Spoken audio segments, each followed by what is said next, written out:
UP में पहले चरण की वोटिंग के साथ ही दूसरे दौर के लिए सरगर्मी बढ़ गई है। दूसरे दौर के चुनाव के लिए बस 4 दिन बाकी हैं। मुरादाबाद समेत पश्चिमी उत्तर प्रदेश के 9 जिलों में 14 तारीख को वोट डाले जाने हैं। यहां की कुल 55 सीटों पर वोटिंग होगी। यूपी में दूसरे दौर में जिन जिलों में वोटिंग होनी है वो हैं सहारनपुर, बिजनौर, मुरादाबाद, संभल, रामपुर, अमरोहा, बदायूं, बरेली और शाहजहांपुर। इनमें सबसे ज्यादा 9 सीटें सहारनपुर में हैं, जहां आज प्रधानमंत्री नरेंद्र मोदी ने पहली चुनावी रैली की।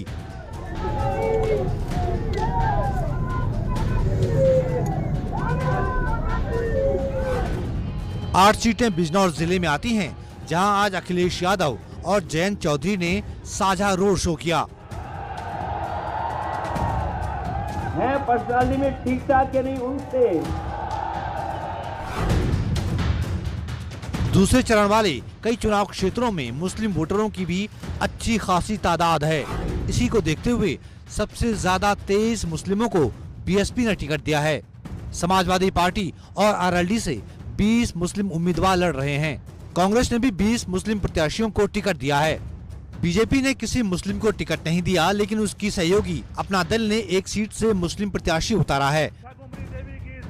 दूसरे दौर में बीजेपी के सामने अपने दबदबे को बनाए रखने की चुनौती है, क्योंकि 2017 में हुए पिछले चुनाव में 55 में से अकेले 38 सीटें बीजेपी ने जीती थीं।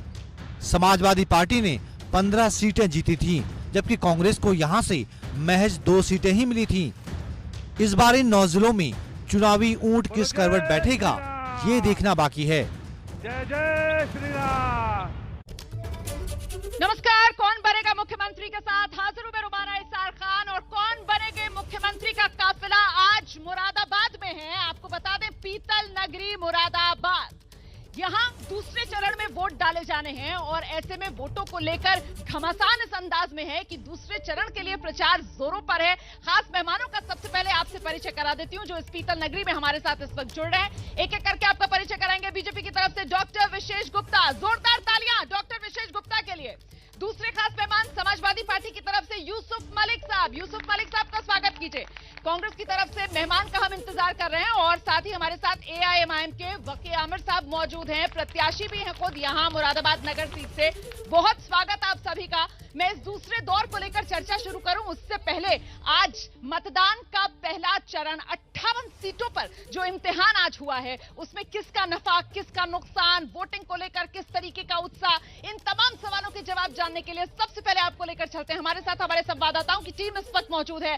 मनोज्ञा लोईवाल मुजफ्फरनगर से इस वक्त हमारे साथ मौजूद है। मनोज्ञा, मुजफ्फरनगर में वोटिंग का मिजाज, बंपर रही वोटिंग आज? बिल्कुल, अगर इसको यहाँ की लोकल भाषा में कहें तो एकदम झमाझम, यानी कि अभी 6 बजे दरवाजे बंद किए गए हैं। ये चुनाव आयोग के कानून माने नियम के अनुसार किया गया है। मुजफ्फरनगर में 60% से ज़्यादा वोटिंग सुबह से हो चुकी है। हर बूथ पर आपको लंबी कतारें दिखी थी और सुबह से लेकर अभी शाम 6 बजे तक, 7 बजे से 6 बजे तक लंबी कतारें। मैं जहाँ पर हूँ यहाँ पर 6 बूथ थे। अभी जो लोग हैं वो अंतिम श्रेणी यानी कि अंतिम कतार अंदर गई है और उसके बाद अब वोटिंग की प्रक्रिया को फिलहाल अंतिम अंजाम तक आज के लिए पहुंचाया गया है, क्योंकि ये एक ऐसी बेल्ट है जहां पर 6 सीटें तो फिलहाल बीजेपी के पास हैं, लेकिन दबदबा और लड़ाई आरएलडी एसपी गठबंधन से, ये देखते हुए कि एक और एआईएमआईएम है, बसपा है, गठबंधन है, कांग्रेस है और बीजेपी, इन सब के बीच में इस बार आंकड़े कितने बनेंगे, कितने बिगड़ेंगे। 58 सीटें भले ही आज 11 जिलों की हों, लेकिन मुजफ्फरनगर पर सबकी नजर। जाट आंदोलन और आज ही टेनी यानी कि अजय टेनी के बेटे का को रियायत मिल जाना उनको अब मेरठ से हमारे साथ हमारी सहयोगी निधिश्री इस वक्त मौजूद है। निधिश्री से जानते हैं कि मेरठ में आधी आबादी का जोर दिखा क्या? जी बिल्कुल रोमाना, देखिए इंतजार भी इसी बात का था कि आखिरकार क्या जनता जो पोलिंग स्टेशन हैं उन पर आती है क्या, और लगभग 59% जो है वो वोटर्स आज पोलिंग स्टेशन पर पहुंचे हैं। और देखिए मेरठ में 7 विधानसभा सीटें हैं और 7 पर अगर बारी बारी से अगर हम देखेंगे तो बम्पर वोटिंग हुई है। इसी का इंतजार किया जा रहा था कि वोटर्स पहुंचे पोलिंग स्टेशन और अपने मताधिकार का प्रयोग करें। मैं मेरठ शहर के कैंट के एक पोलिंग स्टेशन पर मौजूद हूँ और अगर मैं आपको पीछे की तस्वीर दिखाऊं, लोग अब नहीं है, ये इशारा करता है कि 6 बजे तक जो इंतजार किया जा रहा था वोटर्स का अब खत्म हो चुका है, यानी सभी पोलिंग स्टेशंस पर जो वोट डाले जाने थे वो प्रक्रिया अब पूरी हो चुकी है। रोमाना, बिल्कुल, और वो फाइनल आंकड़ा मतदान प्रतिशत का, उसके लिए कुछ इंतजार करना पड़ेगा। चुनाव आयोग की तरफ से वो जारी किया जाएगा, उस पर भी हमारी नजर बनी हुई है। फिलहाल सीधे आपको लेकर चलेंगे शामली। ध्रुव मिश्रा इस वक्त हमारे साथ मौजूद हैं। और ध्रुव, शामली जाटलैंड, जाट वोटर बेहद निर्णायक माना जा रहा था, इस पहले चरण में साबित होगा। आज मतदान में क्या देखा आपने?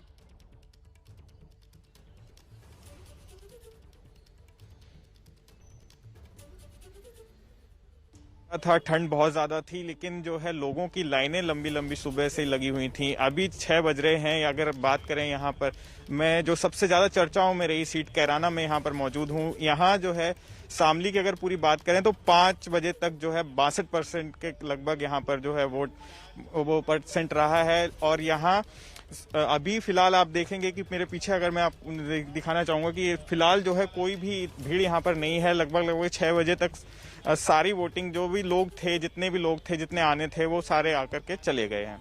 जी रोमन, बिल्कुल, आगरा लेकर चलेंगे दर्शकों को। मनीष शर्मा इस वक्त हमारे साथ मौजूद है। मनीष, जिस तरीके का जिक्र निधि कर रही थी या फिर ध्रुव कर रहे थे, मतलब सुबह सुबह हमने देखा था वो उत्साह वोटर्स के अंदर। आगरा की अगर बात की जाए तो वहां किस तरीके का वोटर दिखा? वो वोटर जिसको कहते हैं कि वो खुलकर अपनी बात करता है, या वो वोटर जिसको माना जाता है कि चुप्पा वोटर है, चुपचाप मतदान करने के लिए जाता है?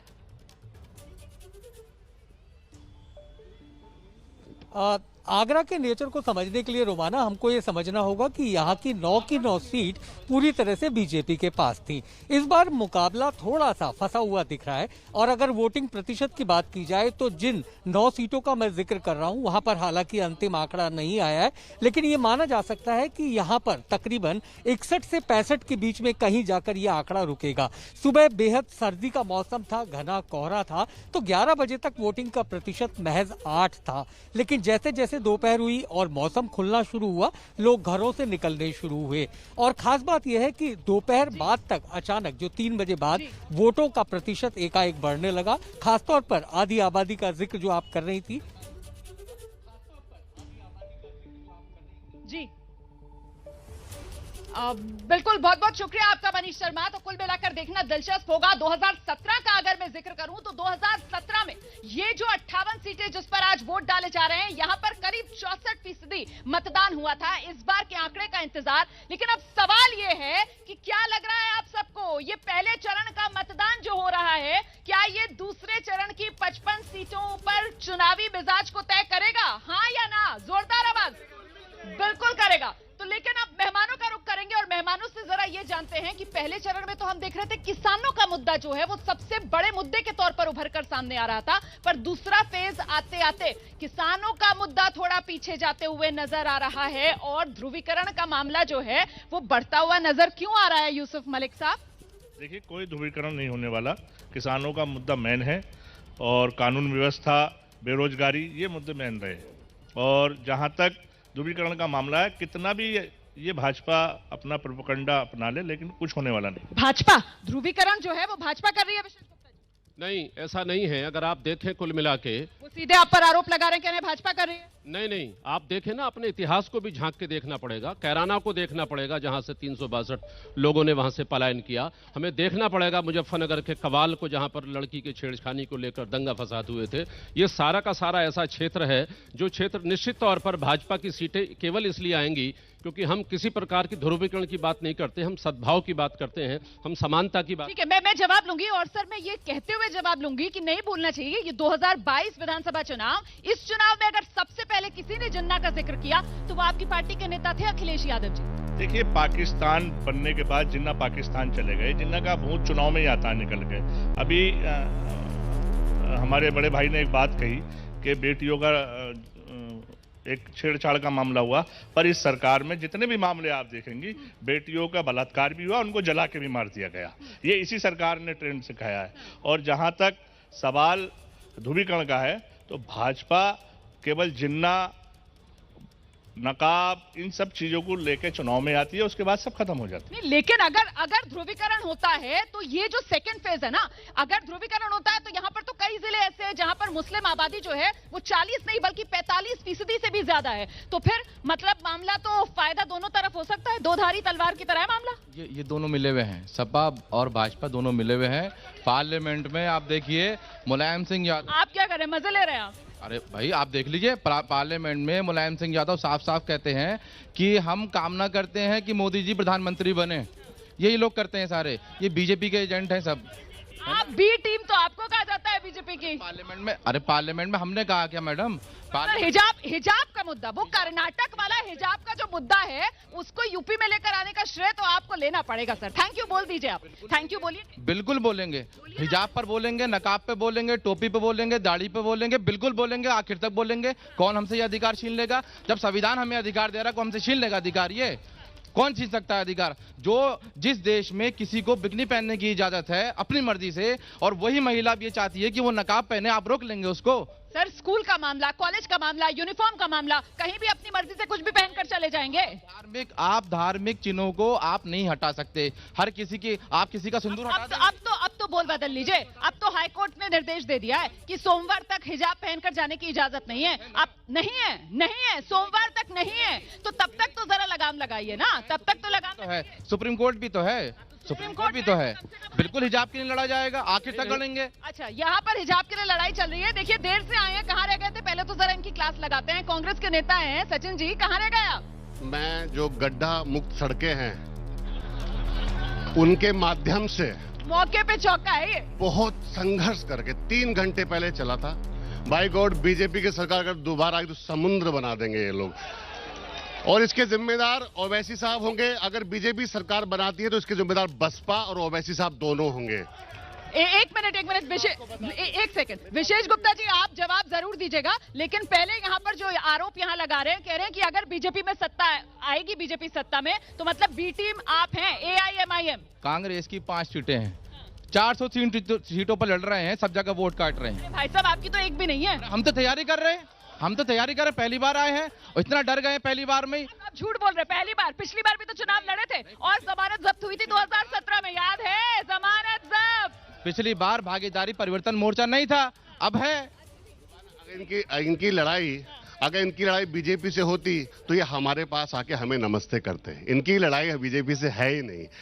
ये ऐसे दामाद बने बैठे नरेंद्र मोदी के, जो छुपके पीछे से वार करते हैं, और पीठ पे वार करने वाले दुश्मन ये देश कतई बर्दाश्त नहीं। ये हो क्या रहा है मुरादाबाद में? ये क्या हो रहा है विशेष गुप्ता जी? ओवैसी साहब जो है वो हिजाब को लेकर बाप पर पहुंच जाते हैं, यहाँ पर मुरादाबाद में कांग्रेस के नेता जो है वो दामाद को ले आए हैं। आप जवाब दीजिए सर। नहीं, आप ये समझ के चलिए कि ये देश संविधान पर चलेगा कि शरीयत पर चलेगा। पहली बात तो ये आपको तय करने की आवश्यकता है।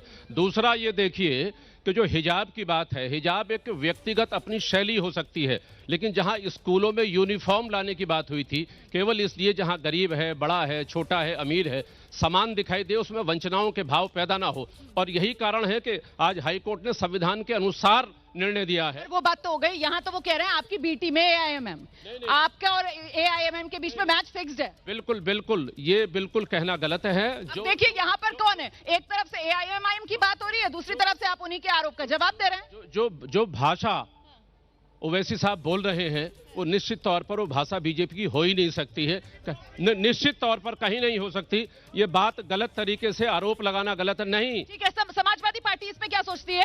AIMIM, असदुद्दीन ओवैसी, बीजेपी की बी टीम, ये थाली के बैंगन है। और कौन? जो ओवैसी साहब हैं, और ये भाजपा के एजेंट हैं। रही अभी मेरे भाई ने कहा कि देश संविधान पे चलेगा या उस पे चलेगा, यही वो देश है और यही वो संविधान है जो किसानों को कुचलने वाले को जमानत दे देता है, और यही वो देश है, यही वो संविधान है जो किताब चोरी में, मुर्गी चोरी में आजम खान साहब जेल में बंद है, उनकी कोई सुनवाई कोर्ट में नहीं होती। यही वो देश का संविधान है। कौन से संविधान की बात कर रहे हैं? ये संविधान ताक पे रख चुकी है भारतीय जनता पार्टी। और जहां तक जब आप ये सब कह रहे हैं तो आप जो है वो देश की अदालतों पर टिप्पणी कर रहे हैं, इस बात को आपको समझना होगा। उनके फैसलों पर आप सवाल उठा रहे हैं। जनता सब जान रही है, जनता सब जान रही है। आजम खान साहब जिस जिले में आप हैं, ये आजम खान साहब का जिला है।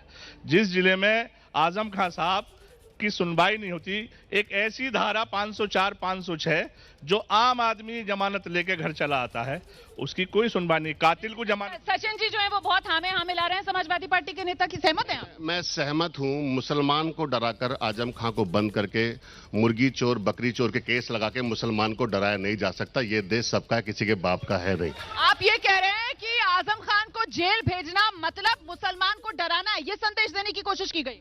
बिल्कुल बिल्कुल बिल्कुल। और ये संदेश देने की कोशिश की गई है हमारे हिंदू साथियों को कि हम मुसलमान को ठीक कर देंगे।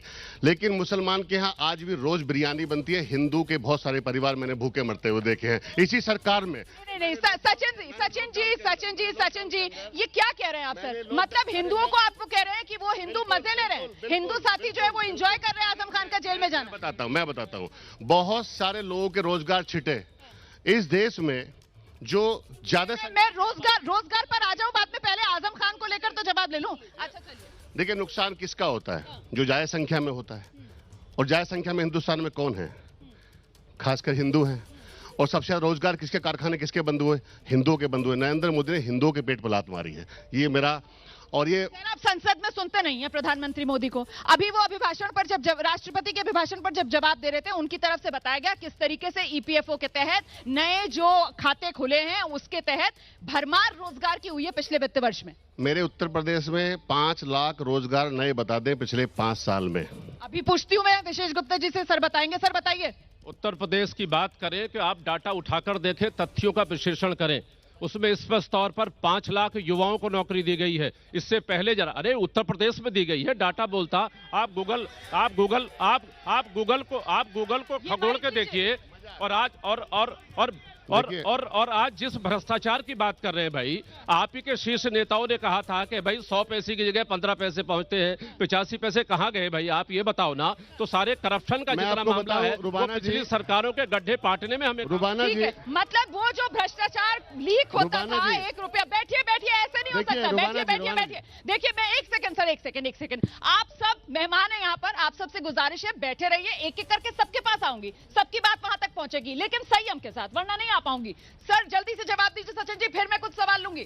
सचिन जी जल्दी से जवाब दे दीजिए। जी पूछिए, क्या पूछे? अरे वो कह रहे हैं कि साहब रोजगार की भरमार है। और साथ ही वो बता रहे हैं कि कांग्रेस का राज जिसमें भ्रष्टाचार। रोजगार की भरमार है ना? हाँ। मैं एक ही सर बात पूछना चाहता हूँ। बहुत ही वरिष्ठ मुरादाबाद के समाज सेवी रहे हैं और आज बड़े पद पे हैं भारतीय जनता पार्टी के। इनकी निष्ठा पे मुझे कोई संदेह नहीं, लेकिन इनके जैसे 5 भी पूरी पार्टी में नहीं है। दुर्भाग्य इस बात का है। बड़े लीडर हैं, मैं मानता हूं इनको। एक चीज मैं साफ कहना चाहूंगा, भ्रष्टाचार की बात पे टॉयलेट से लेके घर तक लेके भ्रष्टाचार चल रहा है। अगर कोई भी शौचालय उत्तर प्रदेश में 4000 रुपए 3000 रुपए रिश्वत लेके बना हो तो जिस थाली में कुत्ता खाए उसमें खा लूं, या फिर ये खा ले जिस थाली में कुत्ता खाए उसमें खा लूं। 3 से 4000 रुपए। बहुत बड़ा आरोप लगा दिया। नहीं, आरोप नहीं, साबित कर दूंगा। नहीं आपने आरोप लगाया, इसलिए मुझे दोबारा आना पड़ा है वापस विशेष गुप्ता जी का जवाब देने के लिए। फिर मैं लोगों के सवाल लूंगा। बात कांग्रेस कर रही है। हाँ। अगर मैं घोटाले गिनाना शुरू करूं तो गिनती भी हमारे पास नहीं होगी। तो चली गई ना, वो उस गड्ढों को पाटने के लिए हमारे सामने समस्या है। हाँ। और आज कुल मिला के देखिए, जिस नौकरी की बात कर रहे हैं आप, देखिए उत्तर प्रदेश का डाटा उठा। गुप्ता जी सुनिए तो सर, लेकिन अब लोगों के मन में ऐसा सवाल आता है ना कि साहब ये कितने साल लगाएंगे गड्ढों को पाटने में? गड्ढे कितने साल तक पाटते रहेंगे? आज 68 लाख किलोमीटर सड़कों का जाल बिछा है। हाँ। हाईवेज को आप देख लीजिए। हाँ। जिस सड़क की बात कर रहे हैं। हाँ। इस गड़प में उस समय देखिए, चाहे वो कांग्रेस की सरकार रही हो। हाँ। उस समय सड़क में गड्ढे नहीं होते, गड्ढों में सड़क होती थी। आज कुल मिला के जरा देखने की बात करिए। ठीक है सर। मतलब सचिन जी आपने वो जो बहाना बनाया था ना लेट आने के लिए कि साहब मुरादाबाद की सड़कों में गड्ढे हैं, उसका भी जवाब विशेष जी ने दे दिया। यहाँ पर नेताओं के आपने दावे सुन लिए, लेकिन मुरादाबाद की जनता के मन में क्या क्या सवाल हैं, उनका मन टटोलना जरूरी है। जल्दी से जरा हाथ खड़ा कर दीजिए, किस किस के पास सवाल है? अच्छा चलिए पहला आपका। मैम मेरा सवाल है भारतीय जनता पार्टी के। खड़े हो जाइए जरा जी। आप सौभाग्यशाली हैं कि आप ऐसे मुरादाबाद में हैं जो दुनिया का 8वां अजूबा मुरादाबाद में बन रहा है। मैं क्वेश्चन करना चाहता हूं भारतीय जनता पार्टी से। एक सपा सरकार थी जो 5-5 फ्लाईओवर मुरादाबाद को देते थे, आपको कौन सी मजबूरी है कि गोविंद नगर का फ्लाईओवर अब भी शुरू नहीं हो पाया? ठीक है, आराम से। मैं एक चीज मैं कहना चाहती हूँ, इनकी ये टोपी देखकर आप समझ गए होंगे कि ये समाजवादी पार्टी से जुड़े हुए हैं। अच्छा, यहाँ बहुत से लोग ऐसे हैं जो आप सिर्फ जनता नहीं कह सकते बल्कि किसी पार्टी से जुड़े हुए कार्यकर्ता हैं। तो समाजवादी पार्टी के कार्यकर्ता का सवाल गुप्ता साहब आपने सुन लिया, जवाब देना चाहेंगे तो? आप जिस शहर में बिना जाम के आज घूमते हैं, ये कोशिश को नहीं, बात सुनिए मेरी पहले। बहस नहीं, सवाल पूछा, जवाब सुनिए। बहस नहीं। लोकोशेड का पुल आप देख लें, सोनकपुर का पुल देख लें। नहीं, अरे बनाया तो हमने है भाई। ट्रैफिक हमने दिया है भाई, उसके बाद आप कहां पूरा कर पाए भाई? ठीक है। 2015 में शुरू हुआ था। देखिए, बहस का कोई अंत नहीं हो सकता है। आपने सवाल पूछा, उन्होंने जवाब दिया। ठीक है, अगला सवाल हमारा हो रहा है, रोड हमारी बन रही है पूरी। ठीक है सर, आप देखिए शहर के जाम से हम जूझते रहते हैं। आ रही हूँ। अगला सवाल। मैम, बात कंप्लीट होने दीजिएगा। आपका सवाल किससे है? मेरा समाजवादी से है। अखिलेश यादव जी ने अपने घोषणा पत्र में ये कहा है कि हम, अगर हमारी सरकार बनती है तो हम 300 यूनिट बिजली फ्री देंगे। ठीक है, कंप्लीट होने दीजिएगा। मुझे पूरा याद है 2016 में अखिलेश जी ने एक बयान दिया था प्रेस वार्ता के द्वारा कि हम कोशिश कर रहे हैं कि उत्तर प्रदेश में 2017 तक हम गांवों में 8 से 10 घंटे और शहरी क्षेत्र में 14 से 16 घंटे बिजली देंगे। तो ये अब 300 यूनिट बिजली फ्री की बात करते हैं। पहले बिजली आती नहीं थी और भाजपा की सरकार में बिजली जाती नहीं है। नहीं तो अब आपको खुशी है? आपको मुफ्त बिजली चाहिए या नहीं चाहिए 300 यूनिट? हमें बिजली मुफ्त तब चाहिए होगी ना जब बिजली आएगी इनकी सरकार। ठीक है, तो यूसुफ साहब को शिकायत इस बात की है कि साहब बिजली तो आती नहीं थी और अब ये कह रहे हैं 300 यूनिट मुफ्त दे देंगे। आ रही हूँ सर, आ रही हूँ। जवाब सुनिए। बहुत अच्छा सवाल किया मेरे भाई ने जी। जब 2016 में बिजली का रेट क्या था, हाँ। और आज बिजली का रेट क्या है, हाँ। इतने में तो कहीं से भी बिजली मिल सकती है। हाँ। पहले बिल 300 रुपए का आता था, आज 3000 रुपए का आता है। तो ऐसी बिजली से भी क्या फायदा?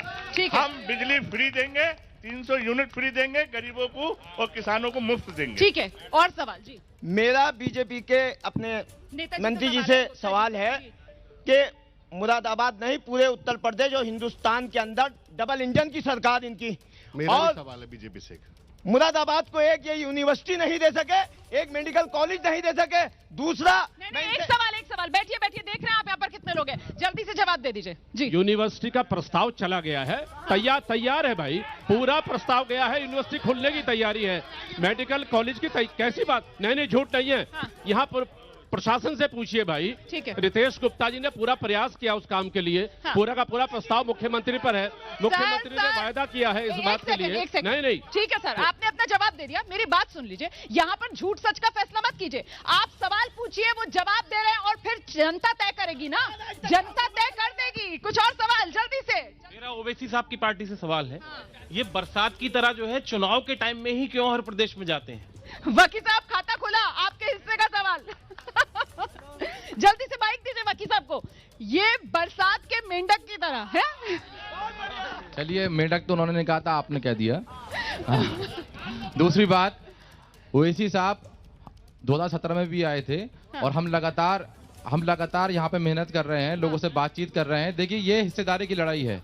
हिस्सेदारी की लड़ाई है। जब 1%, 2% जाट का नेता हो सकता है, यादव का हो सकता है, दलितों का हो सकता है, सबका हो सकता है, तो मुसलमानों का नहीं हो सकता? मुसलमानों का क्यों नहीं हो सकता? जब भी मुसलमानों की लीडरशिप की बात आती है, यही कांग्रेस और यही समाजवादी लॉलीपॉप थमा देती है। ठीक है, यही करते हैं सब लोग। ये आपकी लीडरशिप बनने नहीं देते। ठीक है सर, 1 मिनट जरा माइक दे दीजिए सचिन जी को। सचिन जी, आपके लिए सवाल आ नहीं पा रहा है सर, इसलिए मौका आपको दिया है कि आप जवाब दे दीजिए। 32 साल से बाहर हैं साहब, ताने खा के बैठे हुए। हमें क्या जवाब? हम तो पहले अखिलेश जी के साथ चले गए, होलपट हो गए। हम तो गलतियों पे गलतियां करके ऐसे हो गए हैं, अब दोबारा गलती गुंजाइश हमारे पास नहीं है। सर, आज कौन सा पहले सच बोल रहे हैं? पहले हमने अखिलेश जी से गठबंधन किया। हाँ। इन्होंने खूब गुंडाई करी, उसका खामियाजा हमने भुगता।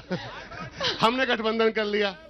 आज के समय में बसपा भाई साहब के साथ खड़ी हुई है पीछे से, तो वहां पे भी हम नुकसान झेल रहे हैं। एक बिजली के ऊपर सवाल था, देखिए मुद्दे की बात कर लेते हैं। नहीं, आप जैसे जितने मजे से आप यहाँ पर बड़े हल्के हल्के अंदाज में आरोप पर मैं तो मजे में ही रहता हूँ, मुझे कुछ ज्यादा फर्क, हम तो 25 साल से बाहर हैं, आरोप लगा रहे हैं। पता नहीं मुझे ये मुरादाबाद का मिजाज है या क्या बात है कि दोनों जो प्रतिद्वंदी हैं वो भी मुस्कुरा मुस्कुरा कर आपसे आरोप झेल रहे हैं। ठीक है, अब आपने चला दिए तीर, आरोपों के तीर चल गए। मेरा एक सवाल, जल्दी से मेरा बिजली के ऊपर बीजेपी से एक सवाल है जी। इन्होंने भैया ने एक सवाल पूछा लेकिन वो पूरा नहीं पूछ पाए। आज पहले कितनी बिजली आती थी, मैं इनसे पूछना चाहता हूँ। नहीं आती थी बिजली, आती थी।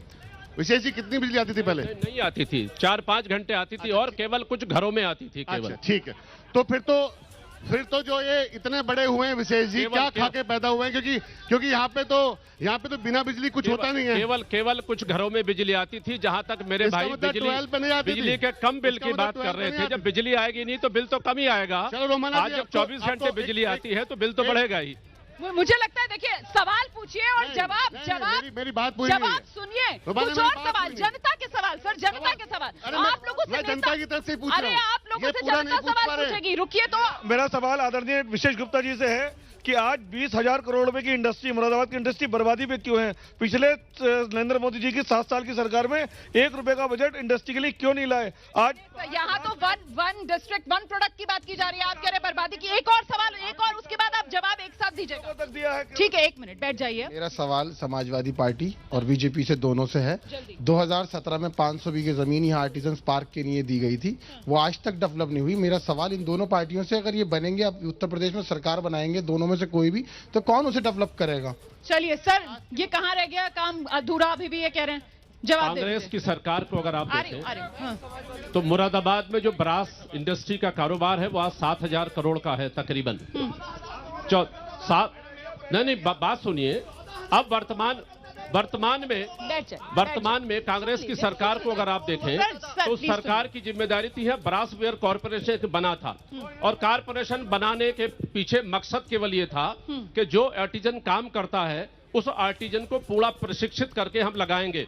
वो कॉरपोरेशन समाप्त कर दिया गया। कांग्रेस के उसमें डिमांड हम लोगों ने इतनी उठाई कि हाँ भाई, कोई मेटलर्जी ऐसी यूनिवर्सिटी हो जिस यूनिवर्सिटी के अंतर्गत ऐसा पाठ्यक्रम बने, जिस पाठ्यक्रम के अंतर्गत हमने प्रयास किया है इस बात के लिए कि मेटलर्जी की और इस प्रकार की धातु शिल्प की एक अलग विश्वविद्यालय हो, ताकि उस विश्वविद्यालय में यहाँ वो छात्र पढ़कर यहाँ उसमें नौकरी कर सके। और ब्रास का और तो सर, घोषणा पत्र में ये चीज है, घोषणा पत्र में है, ये बीजेपी के संकल्प पत्र में है ये। जी। अच्छा ठीक है, संकल्प पत्र में चेक कर लीजिएगा बाद में। आगे अगला सवाल। मेरा यूसुफ मलिक साहब से समाजवादी से सवाल है कि वो जब उनकी सरकार थी तो उन्होंने 1 यूनिट भी फ्री नहीं दिया। आज हम उनको बस कैसे यकीन कर लें कि 300 यूनिट बिजली फ्री देंगे? दूसरी बात, इसका सवाल तो सुनिए ना, जवाब लीजिए। आपने इतना अच्छा सवाल पूछा है, तालियां बज रही है आपके सवाल पर। बैठिए, जवाब दीजिए यूसुफ साहब। देखिए, आ रही हूँ। हमारी सरकार थी तो बिजली बहुत सस्ती थी, 2 रुपए 1.5 रुपए यूनिट बिजली का था। आज सरकार में 8 रुपए 12 रुपए यूनिट बिजली है। आप भरोसा रखिए, हम कह रहे हैं 300 यूनिट देंगे। लेकिन मेरा एक सवाल एक सवाल सर, जनता को सवाल साहब ने कहा कि विश्वविद्यालय को सवाल प्रोफेसर साहब से एक सवाल। ठीक है, चलिए। प्रोफेसर साहब ने कहा हम विश्वविद्यालय खोलेंगे, यूनिवर्सिटियां खोलेंगे। जो यूनिवर्सिटी रामपुर में इतनी शानदार बनी, जौहर यूनिवर्सिटी, उसे बंद कराने का काम भाजपा सरकार ने किया। एक बेईमान अधिकारी इस जिले के अंदर सबसे बड़ा कमिश्नर है, 500 करोड़ का आदमी हो चुका, उसने उस यूनिवर्सिटी को बंद कर दिया। उसको चुनाव आयोग ने भी नहीं हटाया, क्योंकि इन्हीं का आदमी है। कोई माइक दे दीजिए ताकि वो जवाब दे। माइक दीजिए। ये मामला फिर से वही आंदोलन की तरफ जा रहा है, आप समझ रहे हैं ना गुप्ता साहब? नहीं, मुझे लगता है कि ये तथ्य ठीक नहीं है। अब यूनिवर्सिटी में जिस प्रकार से जमीनों का गरीब गुरबों को लेकर, नहीं, किसकी जमीन क्या आम, नहीं, हमारी जमीन नहीं है। अरे वहां जितना ये तमाम मुद्दे हाईकोर्ट में बने हैं। हाईकोर्ट तय कर रहा है, संविधान तय कर रहा है इस बात के लिए। विश्वविद्यालय बंद करने का काम सरकार का नहीं है इस बात का। नहीं, जो भी तो सरकार नहीं, जो तथ्य निकल के आए हैं उस तथ्यों में आप देख लीजिए। तमाम लोगों ने आंदोलन किए इस बात के लिए कि हमारी जमीन कब्जा कर ली गई, कब्जा करके विश्वविद्यालय बना दिया गया। सरकार मैं आपसे जानना चाहती हूँ, AIMIM के नेता हमारे साथ मौजूद हैं। आपको लगता है यहाँ पर जिस तरीके से ये रामपुर का मुद्दा, आजम खान का मुद्दा, क्या ये इन 55 सीटों का चुनावी मूड तय करेगा? मुरादाबाद में ही इन्हीं समाजवादी के नेता ने मौलाना हयातुल उलूम साहब ने जो जमीन खरीदी थी मदरसे की नहीं, यूनिवर्सिटी के नहीं है, वो बेच डाली है समाजवादी पार्टी ने। समाजवादी पार्टी ने शहर से प्रत्याशी हैं, मुआहदा पे की कॉपी है। मुझे जवाब लेना पड़ेगा सर, ये तो बड़ा आरोप लगा रहे हैं आप पर। ये झूठ बोल रहे हैं, ये झूठे हैं। इन्हें झूठ बोलने के अलावा ये भाजपा के एजेंट हैं। इन्हें केवल एजेंट ही करनी है भाजपा के एजेंट। जो जौहर यूनिवर्सिटी में जमीनें खरीदी गई, हमने पैसा दिया है, हमारी है, हमारे पास बैनामे हैं उसके, हमारे बैनामे हैं उसके। ठीक है, 5 बीघा जमीन बेची है फ्रंट की, लेकिन आप जमीन बेच डाली। आपने आरोप लगाया, उन्होंने आरोप को नकार दिया। सचिन जी का रिएक्शन लेंगे। सर, यहाँ 55 सीटें जिसमें ज्यादातर ऐसी सीटें हैं जहां मुसलमान वोटर निर्णायक रहने वाला है। आपको लगता है कि आजम खान मुसलमान यही निर्णायक रहेगा इस 55 सीट पर? देखिए, आजम खान साहब की सोच जो हुआ वो किसी दुश्मन के साथ भी नहीं होना चाहिए। आजम खान साहब को, इतने बड़े नेशनल नेता को इन्होंने जेल में बंद किया छोटी छोटी धाराओं में। मुझे तो आज तक ये नहीं पता उनके ऊपर धारा ऐसी कौन सी है जो 2 साल में जमानत नहीं हो। सचिन जी, सुप्रीम कोर्ट तक से जमानत नहीं मिली है और आप कह रहे हैं आपको धारा ही नहीं पता है सर। सुप्रीम कोर्ट, एक मिनट, देखिए, हाई कोर्ट, सुप्रीम कोर्ट, इनकी तनख्वाह कहां से आती है? कहां से? ऐसी बातें जब आप लोग करते हैं, राष्ट्रीय पार्टी से आप जुड़े हुए हैं, तो आप भ्रमित करने का काम करते हैं ना सर। अरे भैया, सब पता कौन ये जस्टिस तो बाद में MP बन जाते हैं। मैं इस पे बात नहीं करना चाहता इस टॉपिक पे। राज्यसभा सांसद बन गए ये वोट चाहिए, कांग्रेस को वोट चाहिए, इस चक्कर में इस तरीके की बयानबाजी हो रही है क्या? ये पार्टी की लाइन है क्या? कांग्रेस पार्टी की लाइन है क्या? नहीं, मेरी पर्सनल है। एक चीफ जस्टिस रहे, आपको जानते होंगे, उन्होंने इतने फेवर में डिसीजन दिए, बाद में उस आदमी को, मैं तो ऐसे जजों को भी ढूंढ रहा हूं जो इस तरह के जज हैं जो लोगों को परेशान मार करके राज्यसभा ले रहे हैं। नहीं, चुनावी माहौल में इस तरीके के आरोप, को जमानत मिल जाती है। आजम खान को भैंस चोरी, बिजली चोरी में, बकरी चोरी में जमानत नहीं, कातिल को जमानत मिल गई। भाई साहब, कातिल कैसे कह सकते हैं? फैसला तो अदालत सुनाएगी। आरोपी को जमानत, कातिल को जमानत। हाकिम वक्त उतर आया है अदाकारी पर, लोग मजबूर है जालिम की तरफदारी पर। कल सर काट दिए जाते थे जिस जुर्म में, आज इनाम दिए जाते हैं गद्दारी पर। तालियां नेताजी के लिए। लेकिन मैं फिर से कह दूं कि यहाँ पर भाषणबाजी नहीं हो रही है, यहाँ पर चर्चा हो रही है। आराम से, संयम से भाई, आराम से अपनी बात रखिए, सबको मौका दीजिए। अब इतने आरोप लगे हैं तो आइए गुप्ता साहब जवाब दीजिए। ये पूरा लोकतंत्र संविधान से चलता है। मुझे लगता है कि समाजवादी पार्टी में नहीं संविधान नहीं सुनिए तो आप उनकी बात सुनिए। आपने इतना भाषण दे दिया सर। संविधान देखिए, संविधान कानून से चलता है, नियम से चलता है, पॉलिसी से चलता है। उसका डिफाइन करने का काम कोर्ट का है, हाई कोर्ट का, सुप्रीम कोर्ट का। मैं उस पर सवाल नहीं उठा सकता क्योंकि मुझे संविधान में मुझे पूरा भरोसा है।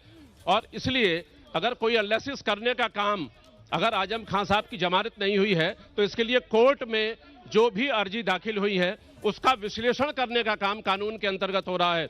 जो भी रिपोर्ट दर्ज हुई है उस रिपोर्ट के आधार पर वो भी आप। मैं पूरी तरीके से आपसे सहमत हूं सर, क्योंकि इसी देश के अंदर सत्ता पक्ष पर यह आरोप लगाया जाता है कि साहब वो लोकतंत्र से खिलवाड़ कर रहे हैं। और यहाँ पर हम देख रहे हैं विपक्ष के नेता खुद ही जो लोकतंत्र के स्तंभ है उन पर सवाल खड़े किए जा रहे हैं। इस बीच एक बड़ी खबर आज चुनाव के दिन से जुड़ी हुई ये सामने आई है कि पहले चरण का मतदान, इसी दौरान आरएलडी के मुखिया जयंत चौधरी का वोट भी पड़ता है, लेकिन जयंत चौधरी ने आज वोट नहीं डाला। इस वक्त की बड़ी खबर मैं आपको बता दूं, आरएलडी अध्यक्ष जयंत चौधरी ने आज वोट नहीं डाला।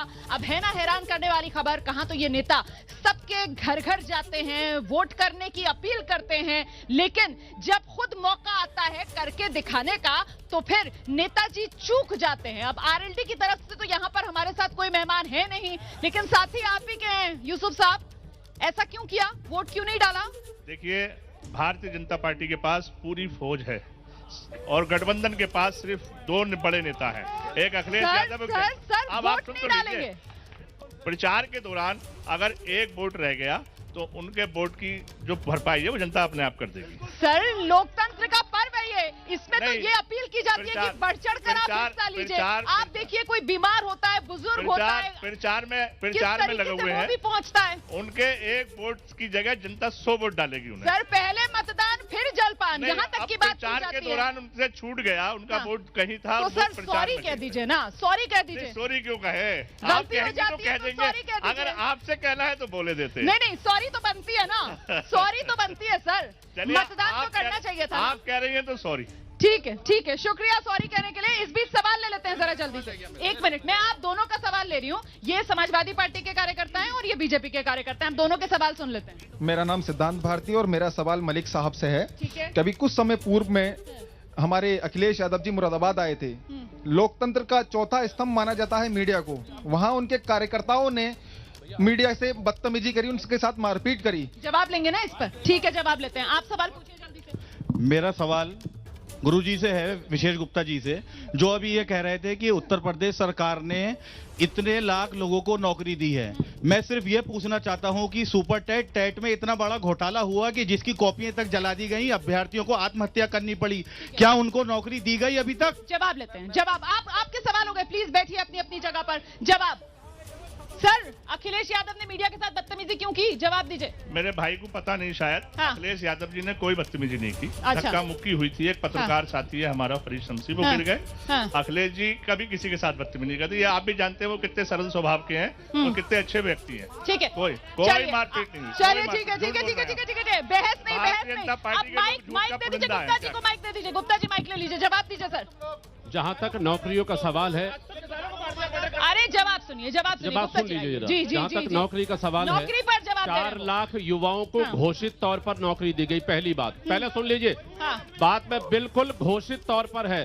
अब दूसरी, इसके बाद नहीं, आप पहले नौकरियों की बात सुन लेना। केवल एक जाति को एक घर में पद दिए जाते थे, नौकरी दी जाती थी, भ्रष्टाचार होता था, पूरा कुछ घरों से पूरी की पूरी सत्ता और संस्थान चलते थे। आज की तारीख में बता दो कहीं कुछ किसी रिश्वत देने की बात हुई हो किसी? ठीक है सर, घोषित तौर पर सर्टिफिकेट दिए गए, कोई रिश्वत नहीं है, सभी खास मेहमानों के लिए जोरदार तालियां। कौन बनेगा मुख्यमंत्री मुरादाबाद से आप देख रहे थे।